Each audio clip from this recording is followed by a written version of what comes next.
Hello my dear students, Gayatri Vidya Mandir उच्च माध्यमिक विद्यालय सांचौर जिला जालौर के हमारे इस YouTube चैनल पर आप सभी का एक बार फिर से स्वागत है। प्रिय विद्यार्थियों, मैं अनिल कुमार सोनी, कक्षा 10, विषय गणित, अध्याय 3, द्विघात बहुपद, इसका बेसिक्स, इसके सामान्य ज्ञान आज आपको बताऊंगा। मैं द्विघात बहुपदों के बारे में सामान्य जानकारी आज मैं आपको दूंगा और इसका बेसिक क्लियर करने के बाद में फिर हम इसके बाद में इसकी प्रश्नावलियों के सवाल हल करना सीखेंगे। तो बच्चों देखिए, हमारे पास में ये आज हम अध्ययन करेंगे अध्याय 3 द्विघात बहुपद का। ठीक है, अब पिछली कक्षा में हमने बहुपदों के बारे में अध्ययन करना सीखा था। ठीक है, और यहाँ पे आप देखिए बच्चों, जो हम ये बहुपद सीखेंगे आए समझ में, ये हमारे 4 नंबर के आएंगे। परीक्षा में 4 नंबर की है, तो जरा आप ध्यान से समझना। पिछली कक्षा में पढ़ा है, देखो व्यापक रूप में ax + b को बोलते हैं रैखिक बहुपद। रैखिक बहुपद के बारे में हमने आपको बताया भी था पीछे कि वह बहुपद जिसमें अधिकतम घातांक 1 होती है उसे रैखिक बहुपद कहते हैं। राइट, अब देखो हमारे पास यहाँ पे लिखा है ax + b, तो यहाँ पे ये x तो हमारा चर है। क्या है ये? चर। इसका मान परिवर्तनशील रहता है, जबकि a और b हमारी वास्तविक संख्याएं हैं। अर्थात a और b कोई भी हमारी वास्तविक संख्या का मतलब a और b का मान कोई भी धनात्मक संख्या हो सकती है गणितीय, या कोई भी ऋणात्मक गणितीय संख्या हो सकती है। वास्तविक संख्या मतलब धनात्मक भी हो सकती है, ऋणात्मक भी हो सकती है। वैसे आपको मैंने बता रखा है कि बहुपद के लिए बहुपद की घातांक हमेशा धनात्मक होनी चाहिए और एक पूर्णांक संख्या होनी चाहिए। ऐसा नहीं x की घात 1/2, वो तो पूर्णांक संख्या है ही नहीं। इसलिए आपको ध्यान देना, बहुपद की शर्त क्या होती है कि बहुपद की घातांक धनात्मक होनी चाहिए और बहुपद की घातांक धनात्मक के साथ एक पूर्णांक संख्या होनी चाहिए। तो व्यापक रूप में ax + b रैखिक बहुपद कहलाता है, जबकि ax² + bx + c द्विघातीय बहुपद कहलाता है। क्यों कहलाता है? यहाँ पे इस चर x की अधिकतम घात 1, यहाँ पे हमारा चर कौन सा x है? ये हमारा x क्या है? चर है। a b c वास्तविक संख्याएं हैं। हमारे इसमें देखो चर की अधिकतम घात क्या लिखी मैंने? 2 लिखी है। ऐसा समझे? तो ये द्विघातीय बहुपद हुआ ax² + bx + c। ये सामान्य जानकारी है बच्चों, क्योंकि इसी के आधार पर हमारे आगे सवाल बनते हैं और अपन को उनको सोल्व करना पड़ता है। इसके आगे देखो आप, ax³ + bx² + cx + d ये त्रिघातीय बहुपद है। क्यों है? क्योंकि हमारे बहुपद में चर जो हमारा x है ना, इसकी अधिकतम घातांक कितनी है? 3। तो आज आपके समझ में आ गया द्विघात बहुपद किसे कहते हैं कि वह बहुपद जिसकी अधिकतम घात कितनी हो? 2 हो। और रैखिक बहुपद जिसमें अधिकतम घात 1 हो। त्रिघातीय बहुपद जिसमें अधिकतम घात 3 हो। अब देखो बच्चों, एक बार और सीखना, हम बहुपदों को हल करते हैं और उनके उत्तर जो प्राप्त होते हैं उन उत्तर को हम शून्यक बोलते हैं, या उसको मूल भी बोल सकते हैं। बहुपद के शून्यक और मूल, इन दोनों को एक ही बात बोला करते हैं, दोनों का अर्थ एक ही है। तो बहुपद के शून्यक बहुपद की उच्च घातों के बराबर प्राप्त होते हैं। अर्थात हमारा रैखिक बहुपद का कोई सवाल आता है तो रैखिक बहुपद की 1 घात होती है अधिकतम, इसका उत्तर 1 आएगा। द्विघात बहुपद की घात कितनी होती है? 2। तो किसी भी द्विघात बहुपद को हल करने पर 2 उत्तर आएंगे। राइट, वो दोनों समान भी आ सकते हैं, दोनों अलग अलग भी आ सकते हैं। इसकी हमें अभी आगे जांच करना सिखाएंगे आपको। तो आपको समझ में आया बहुपद के शून्य कितने प्रकार के होते हैं? बहुपद के शून्य बहुपद की उच्च घातों के बराबर होते हैं, अर्थात द्विघात बहुपद में कितने शून्य प्राप्त होंगे? 2 शून्य प्राप्त होंगे या 2 हल इसके प्राप्त होंगे। अब देखो बहुपद के शून्य या मूल एक ही होते हैं, यानी बहुपद के शून्य को ही मूल कहा करते हैं। जो उत्तर हमको प्राप्त होता है वो उत्तर शून्य कहलाते हैं या मूल कहलाते हैं। अब देखो आगे बढ़ेंगे, पॉइंट नंबर 2। हमारे देखो दूसरा बिंदु क्या लिखा मैंने? द्विघात बहुपद f(x) बराबर ax² plus bx plus c के 2 मूल अल्फा तथा बीटा हो। यानी इसको जो कोई भी द्विघात बहुपद आएगा उसके 2 उत्तर आते हैं। अब हमारा द्विघात बहुपद कौन सा है? इसका मानक रूप या व्यापक रूप कौन सा होता है? ax² plus bx plus c होता है। अब इसके 2 उत्तर आएंगे, मुझको पता नहीं क्या क्या उत्तर आएंगे। हमने एक उत्तर अल्फा मान लिया, एक उत्तर बीटा मान लिया हल करने पर, ऐसे समझ में। तो इसके 2 मूल हमने अल्फा और बीटा मान लिए, तो इसके 2 मूल अल्फा और बीटा हो तो देखो मूलों का योग, यानी मूल कौन से? अल्फा और बीटा, तो इन दोनों का योग अल्फा प्लस बीटा। मूलों का योग को क्या कहेंगे? Alpha plus beta. और मूलों का योग किसके बराबर होगा? माइनस का b बटा a। देखो बच्चों, यहाँ x² का गुणांक a, x का गुणांक b और c कहलाता है अचर पद। तो यहाँ ये ax² का गुणांक है और b x का क्या है? गुणांक। तो मूलों का योग कैसे क्या करेंगे? जो भी उत्तर आएंगे मूलों का योग किसके बराबर होता है? माइनस का b बटा a। तो मूलों का योग का सूत्र आपको याद करना है। मूलों का योग बराबर अल्फा प्लस बीटा बराबर माइनस का b बटा a। आपको यदि ये याद नहीं रहता है, b का मतलब होता है x का गुणांक और a का मतलब होता है x² का गुणांक और c का मतलब अचर पद। ऐसे याद नहीं हो तो आप हिंदी लिख सकते हो कि मूलों का योग बराबर माइनस फिर लिखना x का गुणांक ऊपर और x² का गुणांक नीचे। ये b क्या है? x का गुणांक और ये a क्या है? x² का गुणांक। इसी प्रकार मूलों का गुणनफल, मूलों का गुणनफल ज्ञात करने का सूत्र है। मूलों का गुणनफल हो जाएगा, मूल कौन सा माने हमने? अल्फा और बीटा माना, तो अल्फा इंटू बीटा कैसे ज्ञात करेंगे? या इसका मान किसके बराबर होगा? मूलों का गुणनफल होगा अल्फा इंटू बीटा बराबर c बटा a। c बटा याद करना, मूलों का योग तो माइनस का b बटा a, यानी x का माइनस x का गुणांक और x² का गुणांक नीचे। ऊपर देखो यहाँ पे c लिखा है, c का मतलब ये अचर पद बटा a का मतलब होता है x² का गुणांक, क्योंकि एक इसका गुणांक है x² का। तो मूलों का गुणनफल हो गया अल्फा इंटू बीटा बराबर c बटा a। अथवा हम इसको ये भी लिख सकते हैं, चाहे ये लिखो चाहे ये, दोनों लिखने की आवश्यकता नहीं है। आप हिंदी में लिख सकते हो चाहे ये भी लिख सकते हो। अचर पद बटा x² का गुणांक, ये क्या होता है? मूलों का गुणनफल के बराबर इसका मान होता है, राइट। अब देखो बच्चों आगे हम पॉइंट नंबर 3 देखेंगे। बिंदु नंबर 3 में मैंने लिखा है, ध्यान देना, यदि द्विघात बहुपद f(x) बराबर ax² plus bx plus c। इसका मतलब क्या है कि ये हमारा द्विघात बहुपद है, कौन से चर में है? x चर में।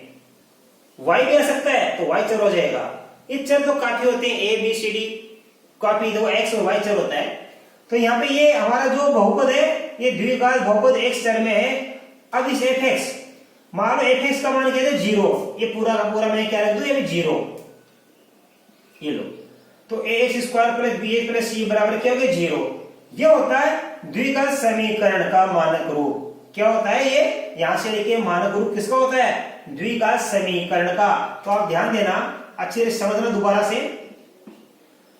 द्विघात बहुपद f(x) बराबर ax² plus bx plus c में f(x) बराबर 0 हो जाए, यानी इसका उत्तर क्या लिखूं मैं? 0। तो फिर क्या बच जाएगा? ax² plus bx plus c बराबर 0 बच जाएगा। तो इसमें f(x) बराबर 0 हो तो ये एक द्विघात समीकरण कहलाता है। बच्चों थोड़ा सा ही फर्क है, आप ध्यान समझना। द्विघात बहुपद और द्विघात समीकरण लगभग समान ही होती है। द्विघात बहुपद का जो उत्तर आता है वही द्विघात समीकरण का होता है, संख्या यदि समान है तो। आई बात समझ में? तो द्विघात बहुपद में तो हम लिखते हैं f(x) बराबर ax² plus bx plus c, और हम द्विघात समीकरण में लिखेंगे a x square plus B x plus सी और एफ एक्स की जगह क्या रख देंगे, जीरो, यानी एक जगह एक तरफ जीरो रख देंगे। तो जैसे समीकरण में जीरो आ गया तो ये क्या बन जाता है, ये बहुपद में जीरो लिखते हैं, क्या बन जाता है, ये समीकरण बन जाता है। ठीक है, क्लियर। देखो दोबारा से एफ एक्स, यहां से एफ एक्स बराबर X square plus B x plus C, ये तुम्हारा बहुपद है। अब मैं ये नहीं लिखूंगा, इसकी जगह क्या लिख दूंगा, जीरो, इसकी जगह जीरो लिख दूंगा, एफ एक्स का मान जीरो, तो फिर A x square plus B x plus C बराबर जीरो बन जाएगा। क्या बन जाएगा, A x square plus B x plus C बराबर क्या बन जाएगा, जीरो, और ये बन जाएगा हमारा एक द्विघात समीकरण। राइट, तो द्विघात बहुपद के बारे में आप समझ गए, एफ एक्स बराबर A x square plus B x plus सी। और द्विघात समीकरण के बारे में आप समझ गए, द्विघात समीकरण क्या होता है, एफ एक्स बराबर, इसके जगह हम जीरो लिख देंगे तो हो जाएगा X square plus B x plus C बराबर जीरो। अब देखो बच्चों, द्विघात समीकरण को हम हल करते हैं, तो द्विघात समीकरण को हल करने की तीन विधियां होती है। परीक्षा में ज्यादातर आपको ये द्विघात सूत्र वाली जो विधि है, श्रीधराचार्य, ये आपको सीख लेनी है। वैसे आप स्वतंत्र हो, किसी भी तीन विधि में से कोई सी विधि से आप सवाल को हल कर सकते हो। यदि परीक्षा में लिखा हुआ जाए कि श्रीधराचार्य सूत्र से हल करो तो आपको उसी से हल करना है। तो मैं सिखा रहा हूं, द्विघात समीकरण को हल करने की तीन विधियां होती है। अब कौन कौन सी होती है, नंबर एक, श्रीधराचार्य सूत्र से हम हल कर सकते हैं। किसी भी द्विघात समीकरण को हम श्रीधराचार्य सूत्र से हल कर सकते हैं। श्रीधराचार्य कौन है, श्रीधर आचार्य। श्रीधर हमारे बहुत बड़े गणितज्ञ थे, तो आचार्य ने गुरु, उसके ज्ञाता, अपने विषय के संबंधित ज्ञाता होते हैं। तो श्रीधराचार्य, इन्होंने जो सूत्र बनाया, जिस सूत्र से इन्होंने हल करना सिखाया, उस सूत्र का नाम रख दिया द्विघात समीकरण को हल करने के, इसने इन्होंने ये सूत्र बनाया था तो इसका नाम रख दिया सूत्र का श्रीधराचार्य सूत्र। इस सूत्र को क्या बोलते हैं, श्रीधराचार्य सूत्र, या इसको लिख सकते हैं द्विघाती सूत्र, द्विघाती सूत्र बोलते हैं इसको। तो द्विघात समीकरण को हल करने की प्रथम विधि मैंने क्या लिखी, श्रीधराचार्य सूत्र से हम हल कर सकते हैं किसी भी द्विघात समीकरण को। सूत्र क्या होता है, x बराबर माइनस का b plus minus under root B square minus 4ac। ये एबीसी क्या आ गया वापस, यहाँ पे एक का मतलब क्या होता है, एस स्क्वायर का गुणा, और यहाँ पे b का मतलब क्या होता है, हमारे समीकरण में x का गुणा, और यहाँ पे c का मतलब क्या होता है, हमारे समीकरण में जो अचर पद होता है वो c कहलाता है, या c का मान अचर पद कहलाता है। ठीक है, अब इसके बाद देखो आप क्या लिखेंगे, श्रीधराचार्य सूत्र लिख दिया मैंने, x बराबर माइनस का b plus minus under root B square minus 4ac बटा 2a, ये सूत्र आपको याद करना है। राइट, अब यहां देखो आप ध्यान से, ये जो हमारा b स्क्वायर माइनस 4ac है, b स्क्वायर माइनस 4ac को क्या बोलते हैं, विविक्ति कर। कभी कभी आ जाता है एक नंबर का सवाल, कोई भी द्विघात समीकरण का छोटा सा एक नंबर का सवाल आता है कि निम्न द्विघात समीकरण का विविक्ति कर ज्ञात कीजिए। तो विविक्ति कर कैसे क्या करेंगे, केवल इतना सा सूत्र लगाना, बी स्क्वायर माइनस 4ac। इस सूत्र में ये बी स्क्वायर माइनस 4ac क्या कहलाता है, विविक्ति कर। तो बी स्क्वायर माइनस 4ac को विविक्ति कर कहते हैं, और इसे किससे नोट करते हैं, इससे हम डी से नोट करते हैं। अब देखो, यदि मैं इस बी स्क्वायर माइनस 4ac की जगह डी लिख दूं तो आपको इस सूत्र का रूप चेंज हो जाएगा। इस सूत्र को मैं क्या लिख सकता हूं, देखो x ये रहा बराबर ये रहा, माइनस का b ये रहा, प्लस माइनस ये रहा, और इसकी जगह मैंने क्या लिख दिया, d। तो हमारा ये सूत्र किस में चेंज हो गया, x बराबर माइनस का b plus minus under root d बटा 2a। आप ये पूरा याद कर लेना, या आप परीक्षा में ऐसे भी लिख सकते हो, लेकिन d का मतलब समझाना पड़ेगा आपको कि d बराबर होता है b square minus 4ac। Right, तो ध्यान देना। आगे अब दूसरी विधि होती है गुणनखंड विधि से। हम किसी भी द्विघात समीकरण को गुणनखंड विधि से भी हल कर सकते हैं। तीसरी विधि होती है पूर्ण वर्ग बनाकर भी हम किसी भी द्विघात समीकरण को हल कर सकते हैं।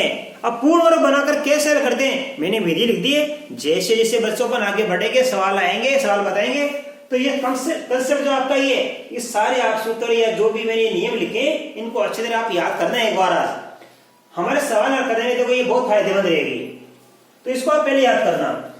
किसी भी द्विघात समीकरण को पूर्ण वर्ग बनाकर अपन हल करते हैं, तो पूर्ण वर्ग बनाकर हल करने की विधि क्या होती है, ये विधि लिखी मैंने आपको शब्दों में, इसको पढ़ते जाओ हल करते जाओ, क्या दिक्कत है। कैसे हल करेंगे, चाहे पहला पॉइंट ये लिखो चाहे पहला पॉइंट ये लिखो, कोई फर्क नहीं है, ये भी ले सकते हैं पहला और ये भी ले सकते हैं आप। मैंने ये लिखा है एक्स स्क्वायर के गुणांक का भाग देते हैं, यदि हमारे एक्स स्क्वायर के आगे मान लो 2 3 4 5 कोई भी संख्या आ जाए, एक नहीं एक के अलावा कोई भी संख्या, तो उसका भाग दे दो पहले आप। तो एक्स स्क्वायर का जो भी गुणांक है उसका भाग हम समीकरण में दे देते हैं। पूरी समीकरण में किसका भाग देंगे, एक्स स्क्वायर के गुणांक का भाग दो, सबसे पहला काम। दूसरा काम क्या करेंगे, चर व अचर को अलग अलग करते हैं, सिंपल सा है, एक तरफ बीजगणित और एक तरफ अंकगणित रख देते हैं। तीसरा इंपॉर्टेंट है एक्स के गुणांक के आधे का वर्ग, एक्स गुणांक के आधे का वर्ग, यह वर्ग आएगा बच्चों, वर्ग।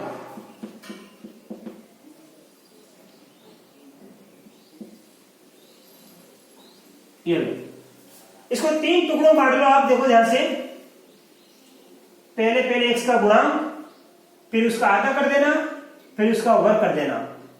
ऐसे एक्स का गुणांक जो भी है उसको लिखो, फिर उसका आधा कैसे करेंगे, इंटू 1/2 से, फिर उसका वर्ग यानी कोष्ठक बना के होल स्क्वायर बना देंगे। मैं सिखाऊंगा तब आएगा समझ में। एक्स के गुणांक के आधे का वर्ग दोनों ओर जोड़ देते हैं। हमारे समीकरण में एक तरफ चर लिखेंगे एक तरफ अचर लिखेंगे, और दोनों ओर क्या जोड़ देंगे, चर और चर तरफ एक्स के गुणांक के आधे का वर्ग दोनों ओर जोड़ देते हैं। अब देखो मूलों की प्रकृति, द्विघात समीकरण के 2 मूल 2 शून्य 2 उत्तर आते हैं, वो 3 प्रकार के हो सकते हैं, या तो वो दोनों उत्तर समान आ सकती है, दोनों अलग अलग भी आ सकते हैं, या तो दोनों समान आ सकते हैं उत्तर, या दोनों अलग अलग भी आ सकते हैं, या काल्पनिक भी आ सकते हैं। तो देखो कैसे आते हैं, यदि b बराबर 0 हो, d का मतलब विविक्ति कर, ये b स्क्वायर माइनस 4ac जो मैंने लिखा ये रहा, इसको विविक्ति बोलते हैं। पहला b स्क्वायर माइनस 4ac का मान क्या कर लेना, इसका मान जो भी क्या करोगे वो या तो क्या आएगा आपका प्लस में आएगा या माइनस में आएगा या शून्य, 3 ही तो आते हैं, उत्तर 3 आएंगे, या तो धनात्मक या ऋणात्मक या शून्य। तो ध्यान देना, यदि d का मान 0 हो तो मूल वास्तविक व समान प्राप्त होंगे, यानी वास्तविक तो प्राप्त होंगे, साथ में कैसे प्राप्त होंगे, समान, दोनों ही उत्तर समान प्राप्त होंगे। यदि d बड़ा है 0 से, अर्थात d का मान धनात्मक हो, यानी इसको हल करने पर हमारा उत्तर कैसा है, प्लस में, उत्तर प्लस में आ जाए, इस b स्क्वायर माइनस 4ac का उत्तर, इसका उत्तर हमारा किस में आ जाए, 0 आ जाए तो समान प्राप्त होंगे, और इसी का उत्तर हमारे पास यदि धनात्मक आ जाए तो कैसे प्राप्त होंगे, मूल वास्तविक व भिन्न भिन्न, याद करना भिन्न भिन्न, और यहाँ लिखना समान। समान कब प्राप्त होगा, कि जब हमारे पास d का मान 0 आ जाए और d धनात्मक उत्तर आ जाए, d का मान 0 से बड़ा आ जाए तो मूल भिन्न भिन्न प्राप्त होंगे, और d छोटा हो 0 से, अर्थात d का मान क्या प्राप्त हो जाए, ऋणात्मक, ये याद कर लो ऋणात्मक।